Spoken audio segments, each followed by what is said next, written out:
गोपालगंज में भाजपा विधायक और सुभाष सिंह के निधन के बाद उपचुनाव की सुगबुगाहट तेज होती नजर आ रही है। सभी पार्टियां इसकी तैयारी में जुट गई हैं और बीजेपी से सुभाष सिंह की पत्नी कुसुम सिंह को उतारने की तैयारी चल रही है। कुसुम सिंह इसके लिए तैयार भी हैं और समय पर वो जनसभा भी करती हुई नजर आ रही हैं, लोगों से मिल भी रही हैं और इसकी तैयारी भी वो कर रही हैं। वहीं बातचीत करें महागठबंधन की, तो महागठबंधन के खिलाफ एक बार फिर से यानी कि बात करें महागठबंधन और भांजे तेजस्वी के खिलाफ में एक बार फिर से मामा साधु यादव वहां से चुनाव लड़ने की तैयारी कर रहे हैं। साधु यादव भी इसकी तैयारी में लग गए हैं, यानी कि अगर साधु यादव एक बार फिर चुनाव मैदान में उतरे तो महागठबंधन के लिए भाजपा के खिलाफ ये सीट जीतना मुश्किल हो सकता है, क्योंकि लंबे समय से साधु यादव का गोपालगंज सीट पर कब्जा रहा है, क्योंकि वो गोपालगंज से एमएलए भी रहे हैं और एमपी भी रहे हैं। बात अगर साल 2020 की चुनाव की बातचीत करें तो बहुजन समाजवादी पार्टी से चुनाव लड़ने वाले साधु यादव भाजपा के खिलाफ 2 नंबर पे थे। 1 नंबर पर भाजपा और दूसरे नंबर पर साधु यादव, तीसरे नंबर पर महागठबंधन से कांग्रेस थी। हालांकि साधु यादव के लिए भी ये इस बार का चुनाव लड़ना थोड़ा मुश्किल हो सकता है।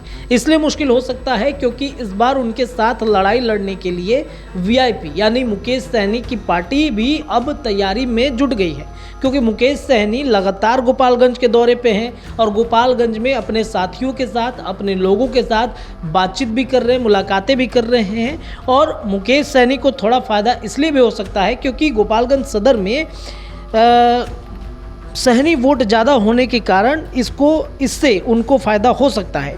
वहीं भाजपा की बातचीत करें तो दिवंगत विधायक सुभाष सिंह की पत्नी कुसुम देवी के भी जीतने के चांस इसलिए बढ़ जाते हैं क्योंकि उनके पति के निधन के बाद सहानुभूति वोट उनको मिल सकता है। लेकिन बड़ा प्रश्न ये है कि लंबे समय तक गोपालगंज की सीट पर अपने जीजा लालू यादव के साथ साधु यादव का कब्जा रहा है, तो क्या इस बार वो अपने भांजे को चकमा देने के लिए भांजे के खिलाफ उतर सकते हैं साधु यादव? बात करें साधु यादव की तो साल 2009 में साधु यादव का उनकी बहन और बहनोई के साथ रिश्ता पूरी तरीके से खटास में बदल गया।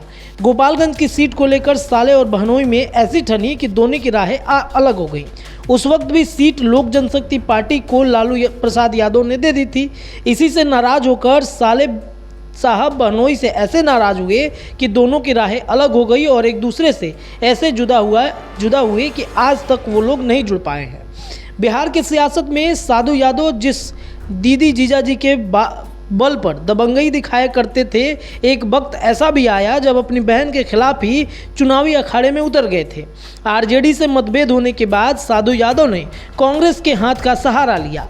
कांग्रेस से भी वो जीत नहीं सके और साल 2015 में बसपा के हाथी की सवारी भी की, लेकिन ये भी कोई काम नहीं आया। आरजेडी से नाराजगी का ऐसा हश्र हुआ कि साधु यादव राजनीति में आज तक संभल नहीं पाए। बिहार की जनता ने साधु यादव को किसी भी पार्टी से चुनाव लड़ने पर स्वीकार नहीं किया है, लेकिन एक बार फिर से गोपालगंज उपचुनाव में साधु यादव अपनी लड़ाई लड़ने के लिए अपने भांजे के खिलाफ में तैयारी कर रहे हैं। हालांकि महागठबंधन की पकड़ मजबूत है और महागठबंधन की भी लड़ाई अब भाजपा के खिलाफ में शुरू हो रही है। तो अब देखने वाली बात होगी कि क्या कुछ हो सकता है गोपालगंज के उपचुनाव में। गोपालगंज उपचुनाव की तमाम अपडेट्स लगातार हम आपको देते रहेंगे। आप जुड़े रहिए NBC 24 न्यूज़ के साथ। बहुत बहुत धन्यवाद।